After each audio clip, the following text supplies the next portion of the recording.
When asked to present this provocation, I started to think about what my voice at this moment in time had to say.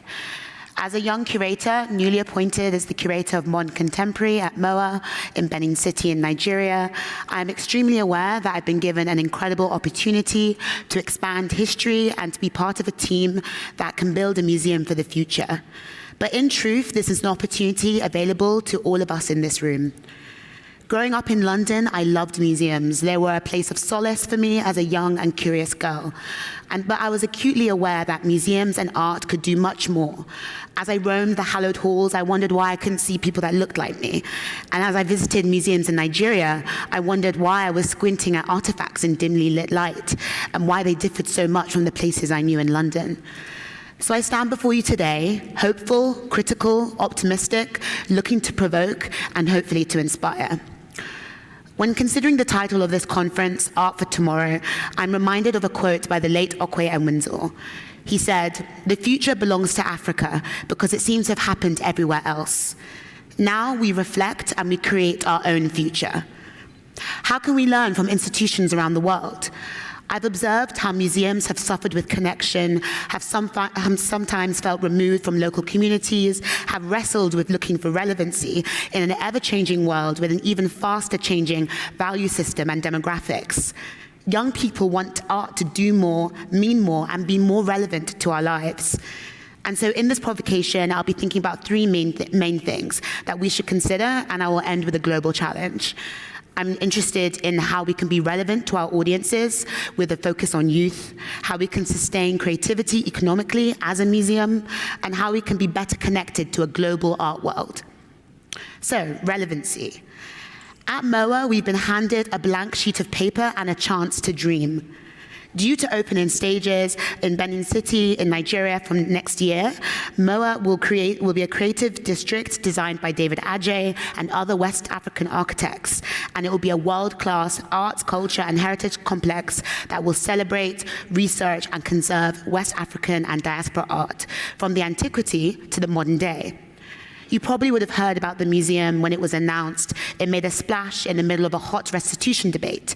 But in searching for relevancy, EMOWAA's ambitions and scope must extend much more than being a repository for Benin bronzes. Ancient history will galvanize the present.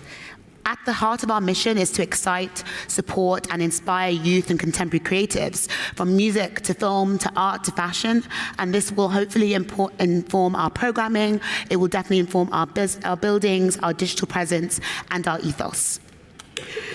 We must look to for the truth and consider the absences.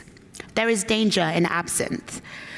My current research is focusing currently on Nigerian modernism, and I'm often met with confusion and disbelief as people think that modernism didn't happen in Africa. When the Benin bronzes were discovered, it was not believed that Africans could have made work of such sophistication. This disbelief and these limited legacies also uncover how we see.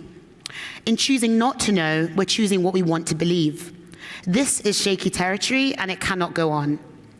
Each day we choose not to face the past, we are choosing to limit the understanding of the people of the future. Archives are lost, memories die, and we die, in spirit and in heart and in sensibility. Expanding art history and creating museums of our work on the continent is an act of restitution as well. Art shows us who we have become. Right now, we are the sum total of our habits, our courage, our cowardice, what we have learned, what we have been told, whether true or untrue, and all of that comes together to think about our fight against injustice, and that is a fight of finding ourselves again. Propaganda turned continents dark, but this must be undone. Young African populations expect and they deserve the truth. Thinking about economic opportunity and how that fits into the museum model, we are looking to address a need.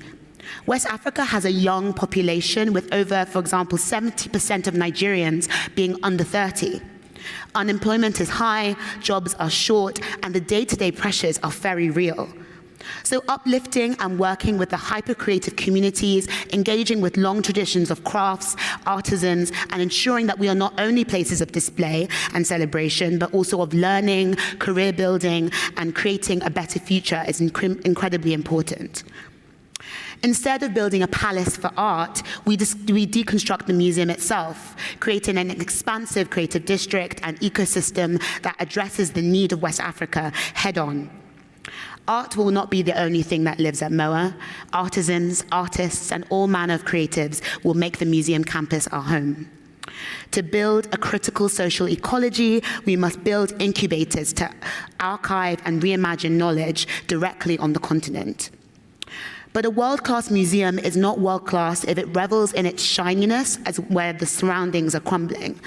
We can be a blueprint, a convening point, a point of outreach that helps to grow and sustain museum infrastructure throughout West Africa, working with our living culture, our artisans, our local regional museums, a vibrant contemporary art scene, and forging meaningful relationships and partnerships with museums in the West and globally. A culture is a living culture, and it's rich and replete in its greatness when it comes from a foundation that is nourishing and has enabled it to grow. A platform for people to buy into and celebrate joyfully by immersing in tradition and custom. Culture can build nations. Think for a moment about how culture has shaped the places that we know.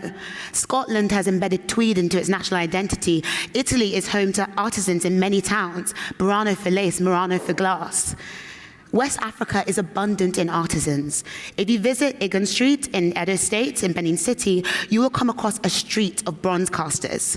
This is a guild that has passed down the art from father to son for more than 1,000 years. The same street where the famous Benin bronzes were cast is still in operation. There is an immeasurable opportunity to elevate our artisans and nourish our cultural identity. And nourish is a key word. Culture must be nourished by something living and vital.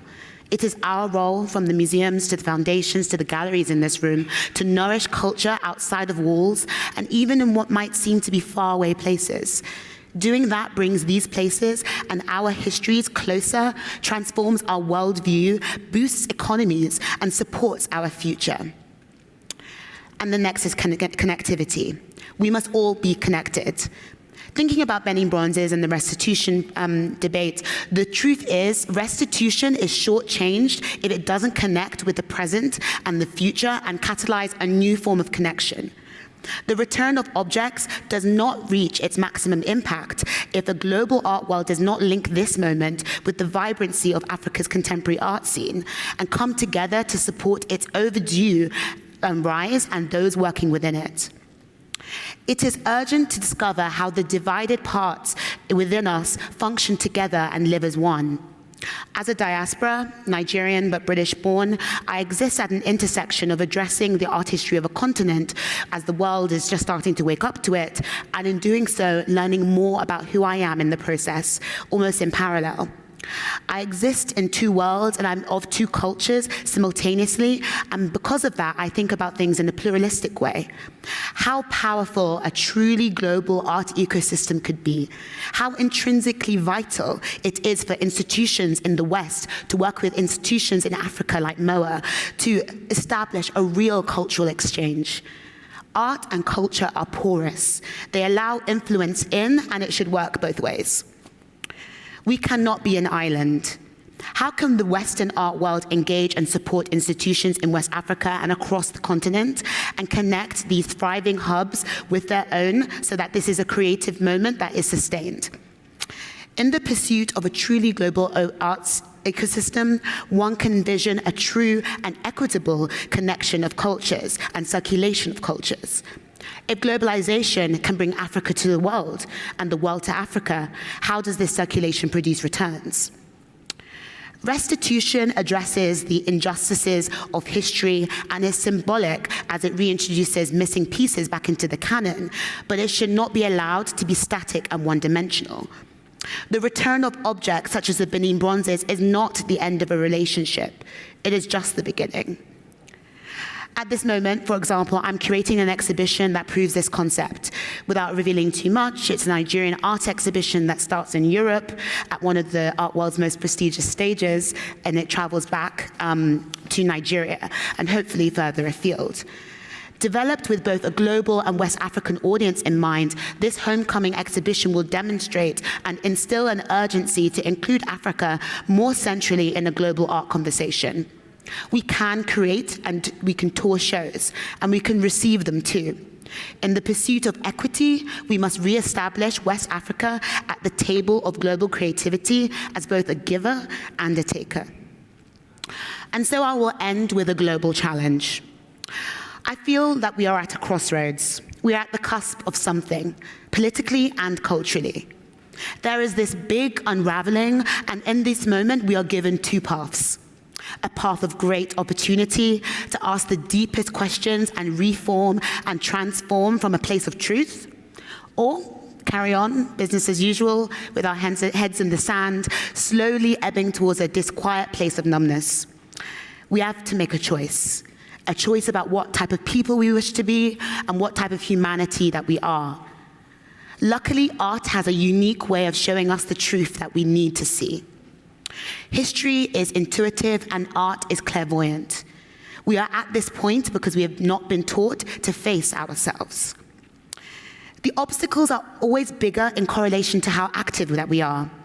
We must ask ourselves, from where am I standing? Am I looking from the outside? The work looks like a storm if you are an observer. If you're an active participant amongst the bushes and the fallen trees at the thick of it, there is no option but to act. The storm feels real but tameable, and in its wake lies opportunity.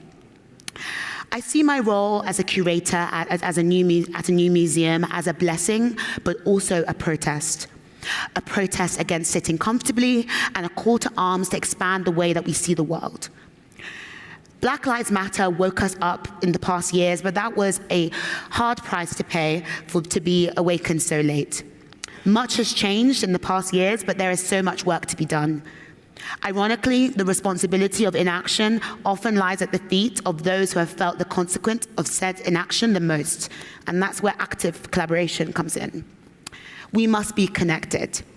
Ivory towers with moats around them do not succeed. There is power in authentic collaboration. So the question we must ask ourselves is, how do we think of a better, more balanced set of conditions for all of us? If we do not expand history, we are in danger of being strangers to ourselves. If we do not look to Africa, we forget who we as humans are. If we do not look to other places and sustain them as part of a global ecosystem, we are reinforcing separation. What I want you to take away is a feeling that this is personal, because it is. We should feel these issues personally, as personal outrages. These are not just opportunities for Africa, these are possibilities for the world. How can we imagine the art of tomorrow if we don't really know the full expanse of today and our many pasts? There is power in the imaginary and in discovery. We must come together, wake up, and redream. Thank you.